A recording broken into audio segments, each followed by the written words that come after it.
Namaskar and welcome to IIPA. My name is Rakhi Bakshi. Another special interview and another special guest with us. We are here with Dr. C. Sheela Reddy ji. She is teaching political science at the Central University of Hyderabad right now, and Ananthapuram actually to be specific. And right now she is here in the studio to talk about public administration, public policy, in fact the entire gamut of governance. And this is the book Viksit Bharat at 2047 that we are right now talking about. Welcome to the show, ma'am, first of all.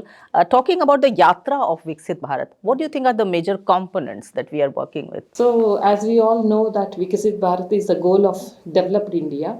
When we talk of a goal of developed India, it is the spirit of inclusivity that drives the goal of developed India.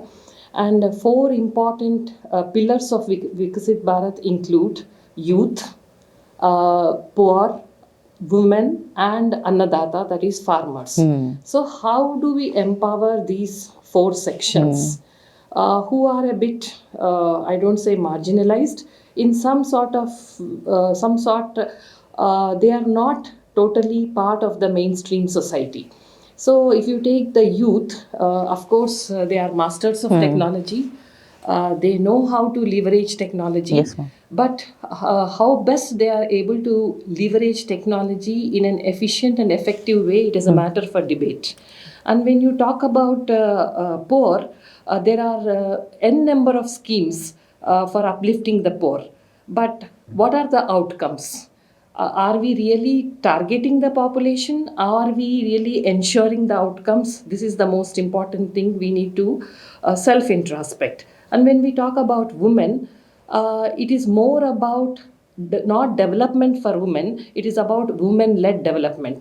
That is, it is not just women-centric development. Are women, how they're taking the lead. Yeah, women partners in the process of development. And when we talk of farmers, agriculture still constitutes to be the backbone of Indian economy despite so many years of our independence. So how are we making farmers self-reliant? That matters the most. So when we concentrate on these main pillars, I think we will be making an inclusive society, and that will drive the vision of Viksit Bharat. And when we talk about this whole area of governance, we are talking here about public administration, the public policies meant for the benefit of all citizens. How are we looking at the current trends in governance? We are, of course, citizen, of course, becomes the focal point. How would you look at it, ma'am? See, when you talk of governance is a very broad concept. It is not unidimensional, it is multidimensional, and it is a response to a specific socio-political context. So when you, and these days there's a lot of talk about good governance. And why do we qualify the term governance? Is governance a neutral term? Sometimes this question is asked. We qualify the term governance to ensure that the governance delivers. When governance delivers, it is responsive, it is transparent, it is accountable, and it generates a consensus which drives the society forward. And in governance, the participation of all stakeholders is very, very important. Everyone has a stake in governance. How best we take everyone on board, the collective effort is crucial for governance to deliver. Sure. And some of there are many chapters in this book, and as you rightly said when you were speaking, ma'am, that it's such a vast book, and I think to take it up in some time is a real tough task. But we are talking about some of the important, let's say even some policies which are directly connected to citizens. We're talking about DBT, we're talking about digital public infrastructure. How would you really look at some of these technological interventions which are helping, again, reaching out to larger number of people? See, technological interventions are very good. Technological interventions make a difference. But when we talk of leveraging technology, it is very important to look at some aspects. We should look at availability of technology, affordability of technology, and scalability of technology. If we do not look at these things and just we talk of technological empowerment, that doesn't happen overnight. So how technology percolates to the grassroots level, and how a citizen is connected to the technology is very important. And many ways we see that there is digitally they are not literate.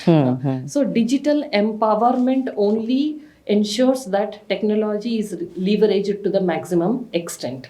So we need to look at this digital empowerment of all the citizens to make governance citizen centric, citizen caring, and citizen friendly. Yes, ma'am. This rule to role concept now coming in. Yeah, it is not just bureaucracy, binding by the rules. It is about building about their competencies, capabilities. Like in the book, we had discussion in the morning. You can make it happen. It's all about how you develop your attitudes, how you develop self-awareness, and how you are conscious and cautious of the aspects in administration and governance is important. And the another important aspect is the sensitivity. Do bureaucrats have that sensitivity? Are they empathetic? So that is where the role concept becomes very important. So how do you enhance your capabilities, your competencies? They are crucial for the successful functioning of a bureaucrat. And finally, ma'am, talking about women and their role now, you talked about women-led development.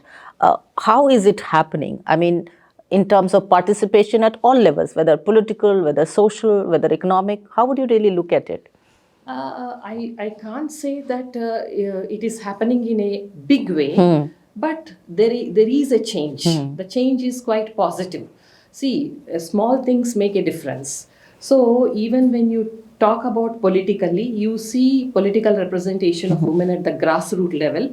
Of course, their representation is not that much at the state assembly level and at the central level.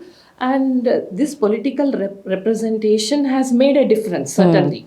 Wherever you find women political representatives at the grassroots governance, things are different because studies have proven that they are more committed, they are more serious about their work.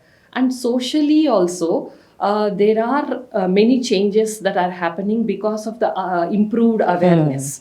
So now even rural areas realize the importance of education. Yes, because a well-informed citizen is an empowered citizen. And there are certain concerns and challenges in the rural areas, but there is change which we are witnessing. The change is slow but steady. Yeah, so we're talking about transformation, and whenever we're talking about transformation, there is a little stepwise processes which are involved. Any message to all those people who are watching? I mean, the youth particularly, or those who want to practice more in public administration, take up public policy, understand it better.